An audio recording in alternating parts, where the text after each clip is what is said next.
welcome back to part 2 of the sculpture building process.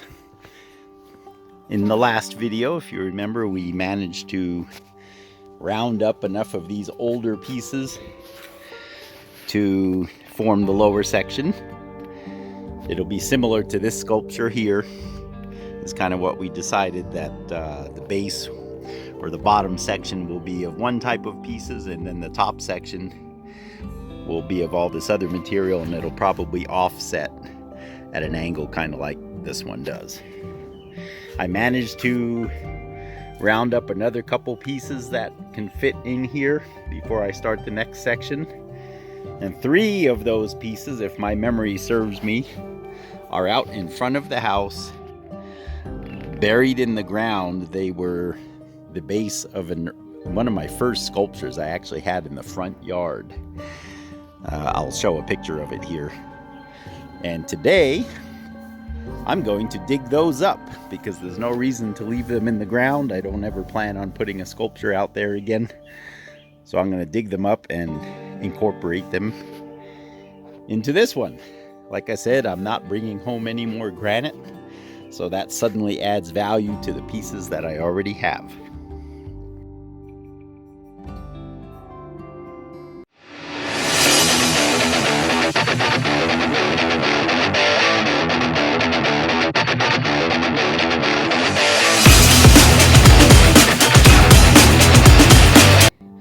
Okay, so I thought there were 3 or 4 of them buried here, but there are only 2.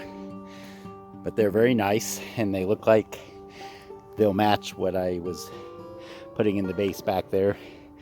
Here our intention is to plant some flowers or something, so I'll come back later and repair all this, probably fill it in with some better dirt and get some pansies or something that can grow in the shade. Anyway, I'll get these cleaned up and moved to the back. Don't need to show that since it's only 2 pieces. All right, here we go again. So here are the 2 pieces that we just got out of the ground this morning. They're dried off now, and I kind of scraped most of the mud off them.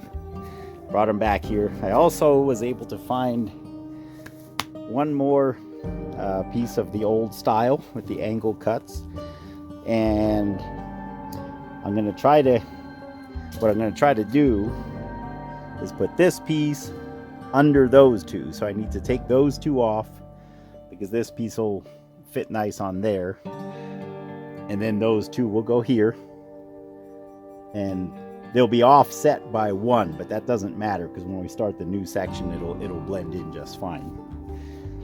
So I'm going to do that real quick, and then I think today I'll have some time. We'll bring over some more material and get ready to do the next section. So bear with me.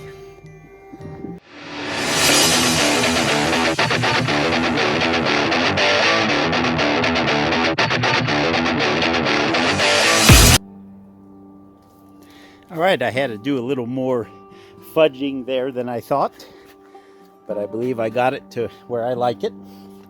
So if you can imagine, the subsequent layers will be similarly offset, and I'll strategically place them, for example, like this hole, these core holes. I'm going to hide them as much as possible.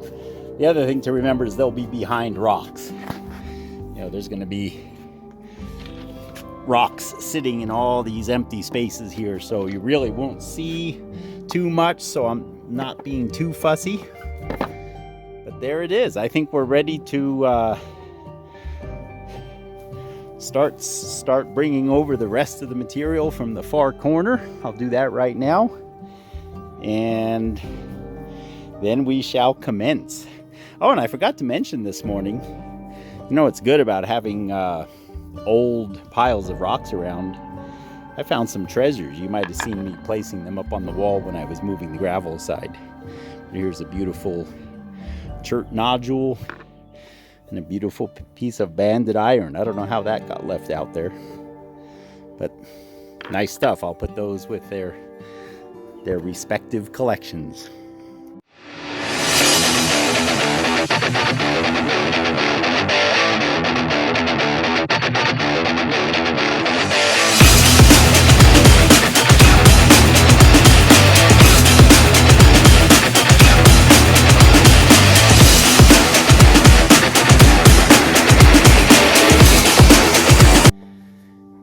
Okay, that about does it for my material. I've got a few pieces back there yet that I can't get to, but I've got plenty here to start. There's like 2 pieces back there that are holding up my pile of dirt, so I need to substitute them before I can dig them out. But I'm trying to use all the ones with these core holes, the ones that were cut with the CNC machine. I have a lot that are like this, that are left over, that don't have the core hole. These are the ones that I cut by hand years before. But I want to hang on to those because that's what all my pathways are made of, if you notice as you walk around here. And I still might be constructing some more pathway back through this section if I ever get it finished.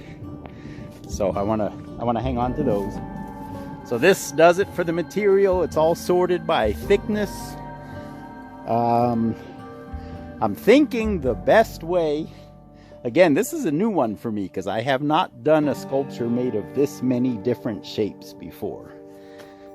And to have it look nice, it's really going to take some thought.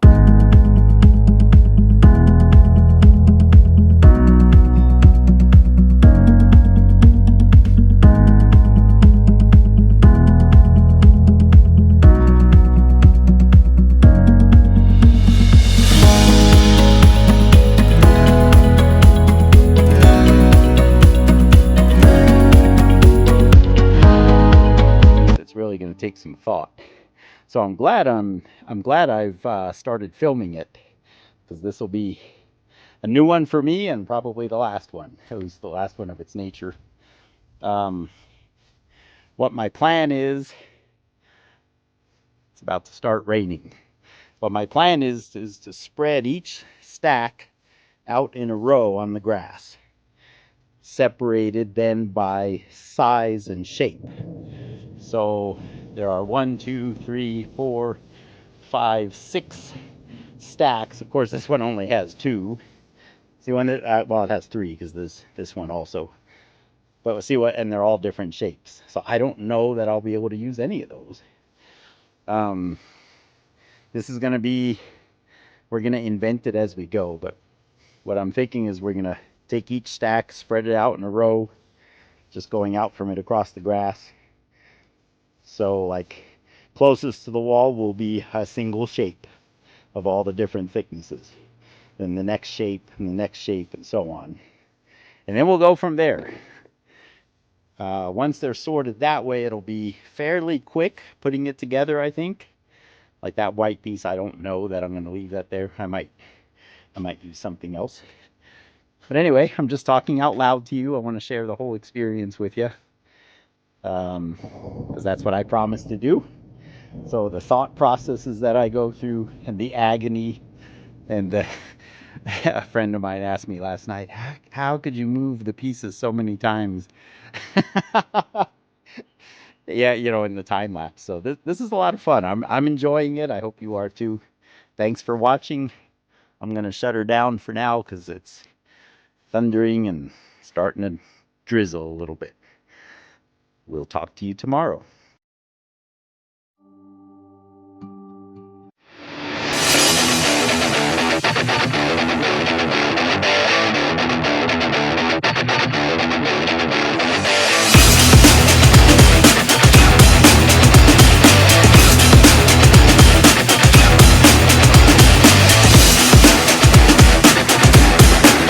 Well, I am running out of room. I've separated out 3 of the 6 stacks and I don't have near enough room. What I'm trying to do is make rows based on thickness, as you're looking at the video here, going from left to right, and then front to back is by shape.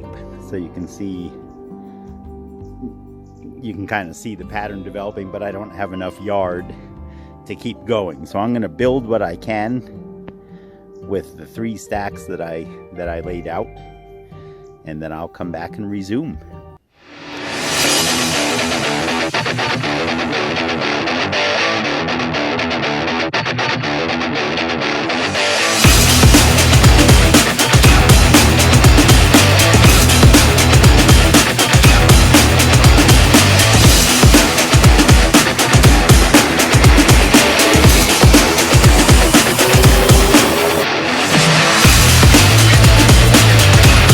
think I'm a little too close now for the action. So I'm gonna have to reposition the camera. You can see I'm making a pretty good dent in what I had laid out. And again, I'm just trying to synchronize shapes, balance, obviously. This is quite a precarious design, actually, as far as balance goes. Because remember, I'm gonna put about probably 2,000 pounds of rocks on it too. But so far, I'm real happy with it. The extra work of sorting by thickness and size really speeds this part up. See those core holes that are exposed? Those will be behind rocks. You really won't see much. I'm trying to, make the parts that I know are going to show look really nice, and the rest I'm counting on being hidden. But so far, so good. It's going to be quite a bit bigger than I thought, which I'm glad. So let me reposition the camera and we'll keep going.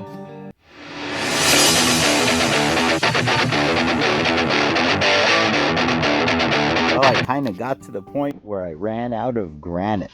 When you're using this many shapes, it looks like there's still a lot left, but none of them match each other. And also, I was just doing this portion of the video clip, and my camera froze up, and I had to go in the house and let it cool down. My phone gave me the warning that it's too hot. And I'm kind of too hot too. So I'm going to pick up this little bit of granite and put it back on the wall just so it doesn't burn my grass. Today's kind of the first somewhat hot day. I think it's supposed to be 84 degrees Fahrenheit, which is like 30 something centigrade. So it's not too terribly hot, but it's kind of hot to be moving granite around and especially leaving stuff on the grass. So I'm gonna call it a day. Maybe this afternoon I'll come out again. But I'm very pleased with the progress. The way this is coming together, it's gonna have room for a lot of rocks, and some of the rocks can be pretty big. Which is different than a lot of my sculptures. A lot of my sculptures are very limited on the size, but for example, right there, I can put some big rocks. So I'm gonna shut this down. This is gonna be video 2. There's still quite a ways to go. So the rest of the spreading out the granite back out on the grass again and finishing this construction and then covering it with rocks, hopefully will all be in the 3rd and final video. I don't think it'll spill over into 4. Thank you for sticking with me. Those of you who have watched this far, you must have a passion for sculptures, rocks, granite, and things of that nature, and you are very much appreciated. If you haven't done so, please like, share, and subscribe. I won't bother doing the time lapse of me putting this little bit of granite away, but just know that it's going to be put back up there and then laid back on the grass later. God bless you guys.